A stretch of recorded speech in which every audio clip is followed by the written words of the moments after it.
Welcome back to another episode of Rock Boys Football. This Michigan program over the last couple of weeks and months has really just been extremely exciting to talk about. And as a Michigan fan myself, and I know a lot of you guys kind of share this same sentiment, one of the things we are most excited for about the Sherrone Moore era in Ann Arbor is what the recruiting trail is going to look like. It's been very clear that there's going to be a strong emphasis on revamping and enhancing Michigan's recruiting efforts at the high school ranks. Want to take a look at some of my top targets for this Michigan program in the 2025 class on the offensive side of the football. Next week, we're going to take a look at the defensive targets.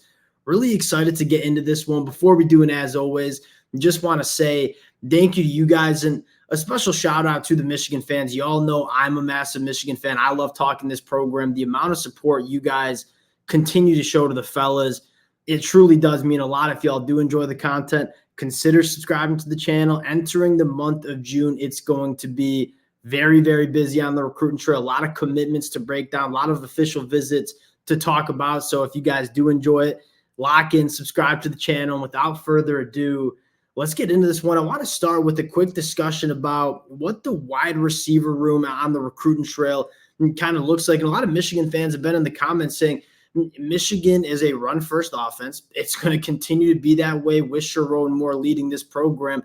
It gets a little bit difficult to recruit some of these top wide receivers at the high school ranks. And something that I think Michigan could potentially really lean into is you look back at that Michigan team in 2023, they put two wide receivers out into the NFL draft and Roman Wilson, Cornelius Johnson.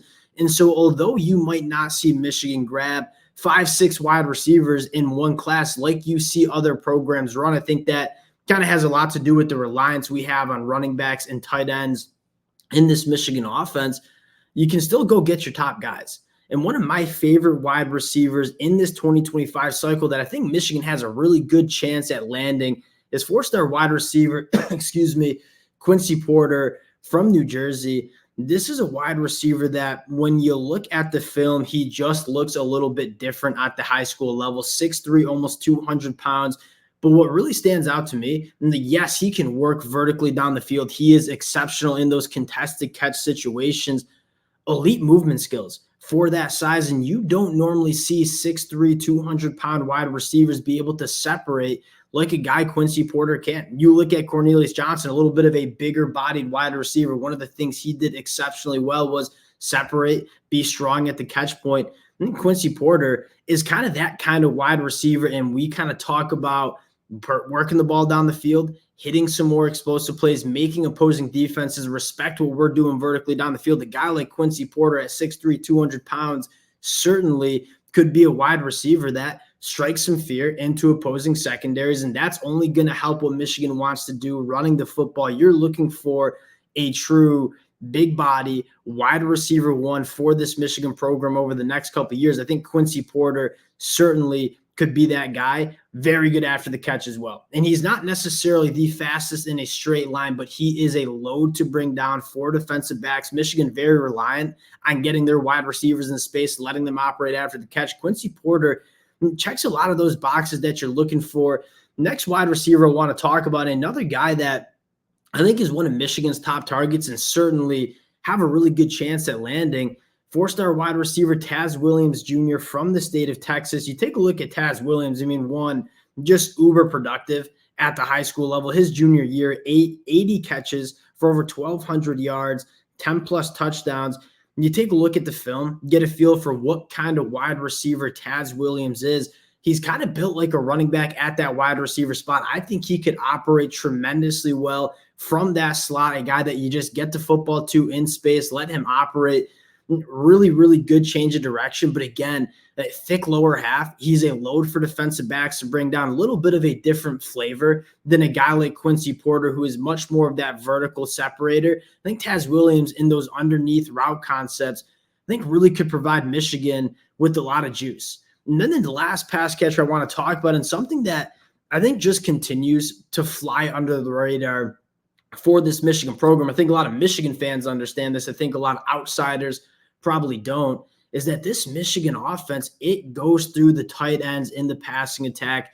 You look at a guy like Andrew Olesh, it's hard to not compare him to a very similar body type that Colston Loveland had coming out of high school, where you go back to Colston Loveland coming out of high school, 6'5", 220 pounds, coming from the state of Idaho. He was a tremendous pass catcher, natural hands, but didn't necessarily have the weight that you were looking for tight ends coming out of high school. Now, he came into Michigan, got that weight on, has gotten exponentially better in the run blocking department for Michigan.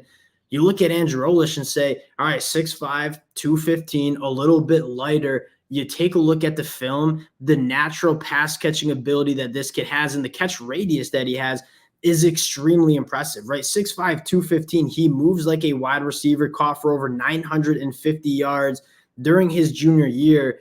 I see a kind of similar trajectory than what you got with Colston Loveland, where you get him into this program. I don't know if Andrew Olish necessarily contributes the way Colston Loveland did as a true freshman, Colston Loveland being the best tight end in the country heading into 2024.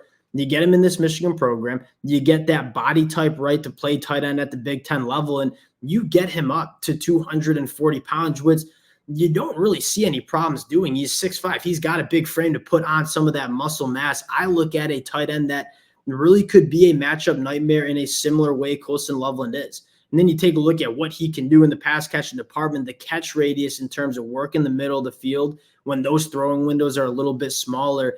Andrew Olish gives such a big catch radius for quarterbacks to work that middle of the field. I am a massive fan of not only the frame, but the functional athleticism that he brings to the table. And you look at Michigan and what they've done at the tight end position, guys like Luke Schoonmaker, guys like Colston Loveland, it's been a position that if you're a tight end, you want to come to play to Michigan, because we're playing with a lot of two tight ends on the field. We're giving a lot of opportunity to tight ends to contribute in the passing attack. Not a lot of other Power 5 programs can kind of offer that situation to a lot of these elite tight ends. Being from Pennsylvania, I think this one would be a massive get for Michigan. And then going to the offensive line, we got to talk about a few of the big dogs. And Michigan on the offensive line, we're going to recruit at a high level. We're going to develop at a high level. Now, the key for this kid, Andrew Babaloa, is development. And I think Michigan has a really sneaky good shot to land Andrew Babaloa. One, he's from the state of Kansas. You look at Sherrone Moore, where was he born and raised? In the state of Kansas. And then you look at Andrew Babaloa and what he kind of is looking for during his recruitment.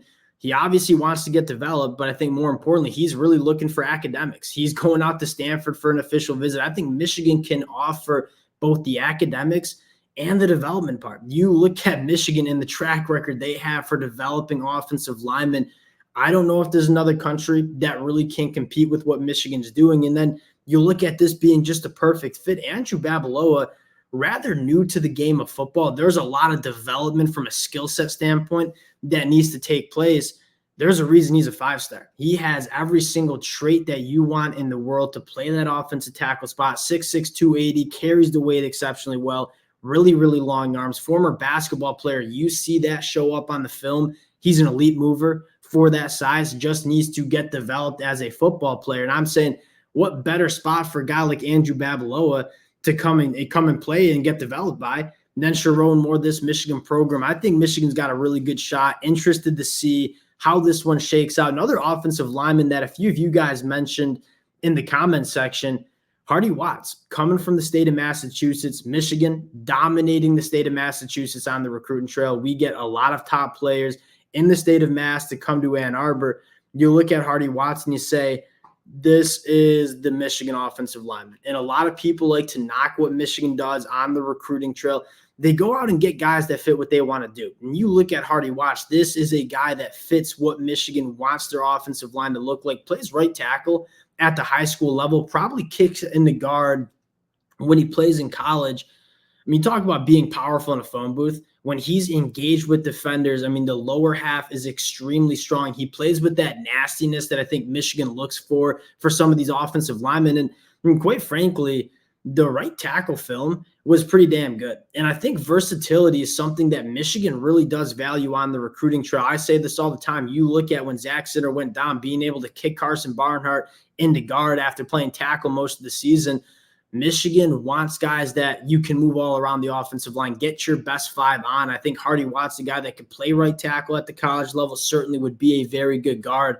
I was a big fan of his film. I think a top target for Michigan. It really fits what Michigan wants to do. And the last one I want to talk about on the offensive side of the football, four-star running back Jordan Davison from Mater Dei out in California.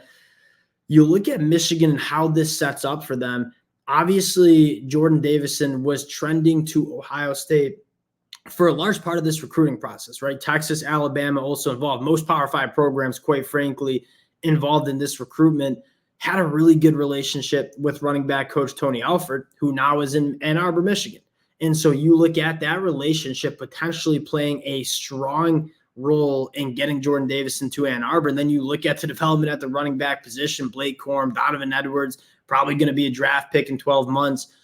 I think this one makes a lot of sense. And I think Ohio State has largely been the leader. Ohio State's looking at a lot of different running backs in this 2025 cycle, which I think gives Michigan a really good opportunity to prioritize a guy like Jordan Davison and lock him in. And you look at Jordan Davison, 5'11", 205 pounds. He's not necessarily a straight line, the fastest running back in this class. He's a big body with a thick lower half, but his ability to make people miss in short areas, his short area quickness, we say this a lot, he's quicker than he is fast. That's what you want at the running back position.